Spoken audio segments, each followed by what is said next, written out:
What's going on, DRMB? My name is MrTexan, and I am back with another Battlefield gameplay commentary, except this ain't Battlefield 3.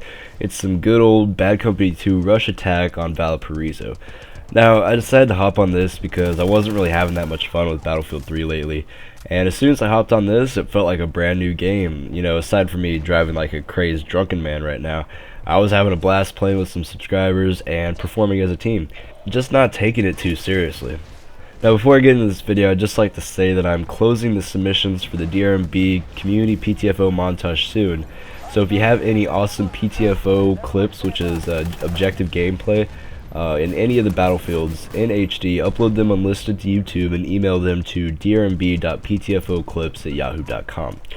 So now into the commentary. What I wanted to talk about today, aside from the gameplay, was my hopes and visions for Bad Company 3, which we all know is going to be coming. Now, Bad Company 2 was and still is a great game, and it brought many new people to the Battlefield scene. And I personally like Bad Company 2 more than Battlefield 3. I mean, they are two totally different games, but what I like about Bad Company 2 is that it had that fun, nonsense feel to it. With the way the campaign is written and structured, it's like a comical war movie.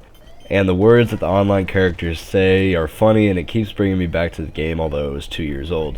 Now, I hope that Bad Company 3 doesn't stray too far from what Bad Company is all about, and for the campaign, I believe it needs to have that comical, argumentative side, along with the action and stupidity of the company, because I'd like to see a nice, long campaign that has the replay value of the other Bad Companies had, and maybe they could include some kind of game styles or extra packs or mini games like 1943 or Vietnam, things like that, but just have them added to the main game instead of having them as expansion packs. And they could have maybe a mini campaign in it along with extra multiplayer features. Now, at the end of Bad Company 2, Russia invades the United States, and I think this is going to be a fantastic storyline for Bad Company 3 if they use it, because I would like to see these four guys try and probably end up saving the United States. It should be pretty entertaining. And now, as much as I love talking about the campaign, and I could talk about it probably for hours on end, I know that most people nowadays don't even touch the campaign and they go straight to the multiplayer, so I'm going to give my thoughts on the Bad Company 3 multiplayer wishlist. The Bad Company 2 multiplayer was great, and I never really found any major issues with it, and I think that DICE is going to build off of this and only make it better. And since Bad Company 3 is most likely going to take place right after Bad Company 2, I really don't think there's going to be much change in weapons, although I'd like to see some new weapons, maybe some newer models and newer platforms of the M4, the M16, maybe newer models of Russian weapons, but other than that, I believe they'll bring back most of the same weapons that they had in Bad Company 1 and Bad Company 2. But something they could add that wasn't in Bad Company 2 is better weapon customization, such as different optics, different grips, attachments for bottom and side rails, maybe suppressors, anything like that, so us gamers can make it our own that fits us.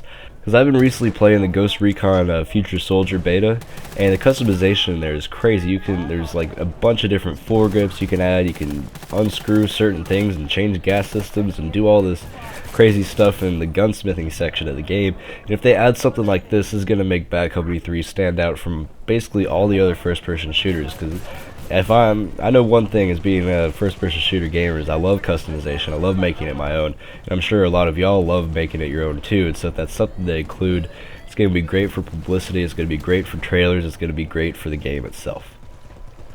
And I think that the gun-on-gun action in Bad Company 2 was great, so there shouldn't be much change on that. And I'm almost certain that they're going to use Frostbite 2 unless they come out with an even better version like Frostbite 3 or Frostbite 2.5. But Bad Company 2 was great on Frostbite, so just imagine it on a more advanced engine. And so as for the multiplayer maps on that engine, I can't wait to see what they'll make, because it's going to take place in America, so the maps could most likely be major cities like Dallas, Texas, to Los Angeles, California, New York City, New York. And seeing those in the Frostbite engine will be absolutely amazing, and it's going to be very appealing to the eye. Especially if they include jets, like flying in and out of skyscrapers and cities, and that'd just be a great experience, having all the vehicles in general just destroying everything, having tanks shoot down buildings, having buildings crumble to the ground, you have nowhere to hide, just action all the time, and it would be fantastic. So those are basically my 2 cents on my visions for Bad Company 3, and hopefully we'll see a trailer in the next few months or so. And from there, I'll add more stuff to my wish list. And make sure to express any feelings or opinions of what you want to see in Bad Company 3 or of what I've said in this video below in the comments. And if you have any questions, feel free to send me a private message or add me on Twitter, and you could send me a message on there. I reply to everything. And what you see right now on the screen is a montage I recently made for Bad Company 2. It's a PTFO based montage. It's pretty cool edits in it and whatnot. So if you would like your clicking pleasure, you can click it and check it out, and y'all have a good one.